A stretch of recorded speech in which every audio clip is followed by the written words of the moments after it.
जय छठ मैया। आप सभी को छठ पर्व की बहुत बहुत शुभकामनाएं।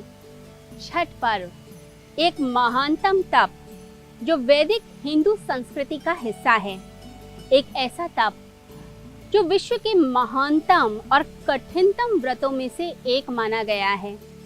कार्तिक मास के शुक्ल पक्ष की षष्ठी को मनाए जाने वाला यह पर्व हिंदुओं के लिए बड़े ही शान का और सम्मान का पर्व है। कहते हैं कि इसकी जो शुरुआत है वो है कर्ण ने की थी। सूर्यपुत्र कर्ण जो सूर्य के उपासक भी थे और सूर्य देवता की पूजा किया करते थे। कहते हैं कि घंटों वह पानी में खड़े रहकर सूर्य को अर्घ दिया करते थे और सूर्य भगवान से प्रार्थना किया करते थे। महाभारत में ऐसा भी वर्णन आता है कि द्रौपदी ने इस छठ व्रत की उपासना करी, सूर्य उपासना करी, छठ का व्रत किया था, जिसके फल स्वरूप पांडवों को उनका राज्य वापस मिल गया था। रामायण में भी इस व्रत का उल्लेख है। कहते हैं भगवान श्री राम और माँ सीता जब रावण का वध करके जब अयोध्या वापस आए तब उस समय उन्होंने ये छठ का व्रत किया था। माता सीता ने 6 दिन तक सूर्य की उपासना की, जिसके कारण जो ब्रह्म दोष था वह उससे उनको मुक्ति प्राप्त हुई।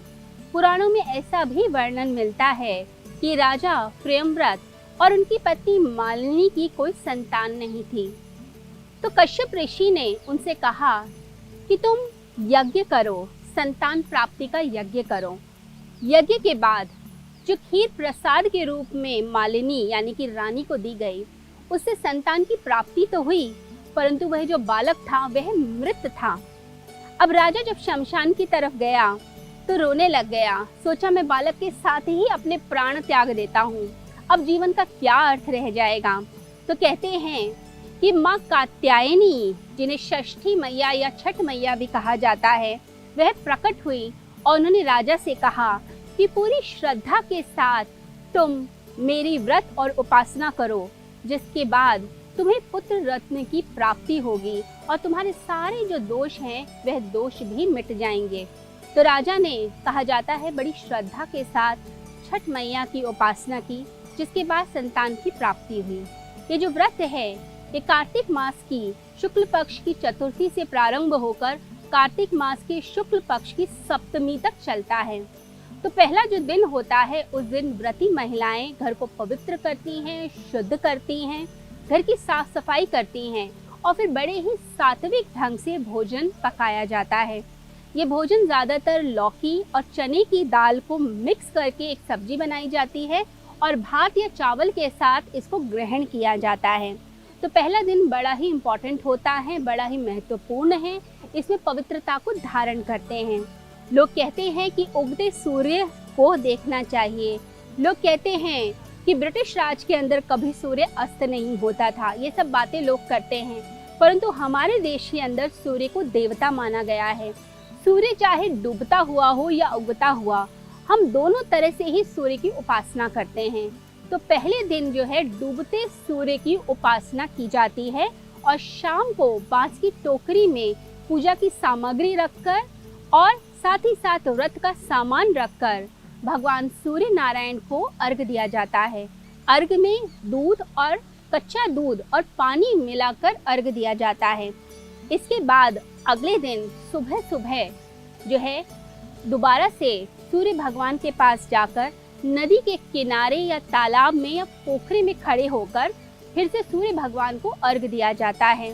इसके बाद पूरा दिन व्रत करते हैं और शाम को गन्ने के रस में बनी हुई खीर बनाई जाती है, जिसे खरना कहा जाता है। तो व्रती महिला को पहले दिया जाता है, उसके बाद घर के लोग उसे ग्रहण करते हैं और आसपास के लोगों को भी आमंत्रित किया जाता है, वह भी इस प्रसाद को ग्रहण करते हैं। व्रत का जो सामान है वह सामान बड़ा ही इम्पोर्टेंट होता है। उसके अंदर कसार बनाया जाता है, ठेकुआ बनाया जाता है। तो अगला जो दिन होता है यानी कार्तिक मास की जो षष्ठी होती है, उसके अंदर पूरा दिन व्रत का सामान बनाया जाता है। उसके अंदर ठेकुआ प्रमुख होता है। ठेकुआ यानी कि आटे और चाशनी घी से बना हुआ एक पकवान है जो बनाया जाता है, जो भगवान सूर्य को अर्पित करते हैं, और जो व्रत का जो प्रसाद है सबको वितरण किया जाता है। साथ ही साथ कसार भी बनाया जाता है। पूरे दिन पानी की एक बूंद भी महिलाएं ग्रहण नहीं करती हैं, व्रती ग्रहण नहीं करते हैं। तो निर्जला व्रत होता है, कुछ खाते भी नहीं है, पानी भी नहीं पीते हैं। और शाम को एक वेदी बनाई जाती है जल के किनारे, चाहे वो नदी हो, तालाब हो, कोई पोखरा हो, तो उसके आसपास एक वेदी बनाकर और चारों दिशाओं में गन्ने को खड़ा किया जाता है और फिर जो है कोई गमछा या साड़ी बांधी जाती है। तो वेदी पर प्रसाद चढ़ाते हैं, सूर्य नारायण को अर्घ दिया जाता है शाम के समय, और पूरे हर्ष उल्लास के साथ इसे मनाया जाता है। और महिलाएं मंत्रोच्चारण नहीं करती, वह गीत गाती है। तो बड़ी ही श्रद्धा का यह एक उत्सव होता है जिसके अंदर बड़ी श्रद्धा के साथ गीत गाए जाते हैं, बड़ी भावना के साथ भगवान को पुकारा जाता है। लोग संतान की रक्षा के लिए, सुरक्षा के लिए और अपनी इच्छाओं की पूर्ति के लिए इस व्रत को करते हैं। घर में समृद्धि आए, सौभाग्य जागृत हो, इसके लिए महिलाएं अपने घर के लिए प्रार्थना करती हैं और बड़ी सुंदर सुंदर गीतों को गाया जाता है। कौन होगा इस संसार में जो मिट्टी और माँ की पुकार पर दौड़ा ना चला आए। तो कहीं भी कोई काम कर रहा है, बड़ी बड़ी सिटीज में लोग काम करते हैं, लेकिन जब छठ का पर्व आता है तो सारे काम छोड़कर वह छठ मैया की उपासना के लिए एकत्रित हो जाते हैं। और जो चौथा दिन होता है उस दिन सुबह सुबह सूर्य नारायण को अर्घ देने के बाद महिलाएं जो हैं अपने व्रत को खोलती हैं। जो व्रती हैं वह कच्चे दूध को ग्रहण करते हैं और व्रत का जो थोड़ा सामान है उसे भी ग्रहण करते हैं, प्रसाद लेते हैं, क्योंकि व्रत के तुरंत बाद आप ज़्यादा खा भी नहीं सकते हैं, तो थोड़ा सा ही कुछ ग्रहण किया जाता है।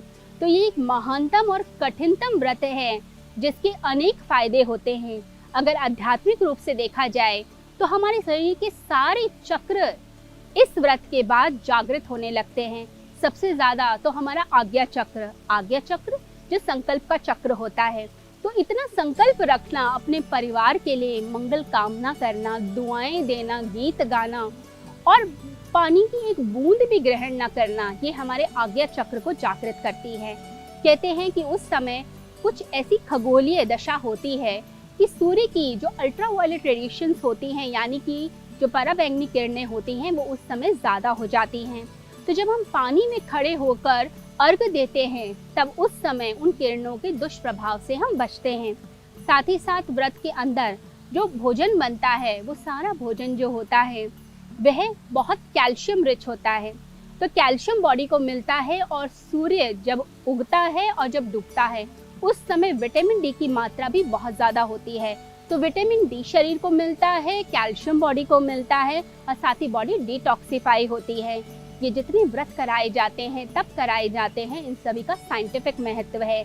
ये हमारे इमोशंस को प्यूरिफाई करता है, परिवार के सदस्यों को जोड़ता है और सब जगह खुशहाली और उत्सव का माहौल करता है। भगवान करे छठ मैया की कृपा आप सभी के ऊपर बरसे और आप सभी की मनोकामनाएं सब पूर्ण हो। जय छठ मैया।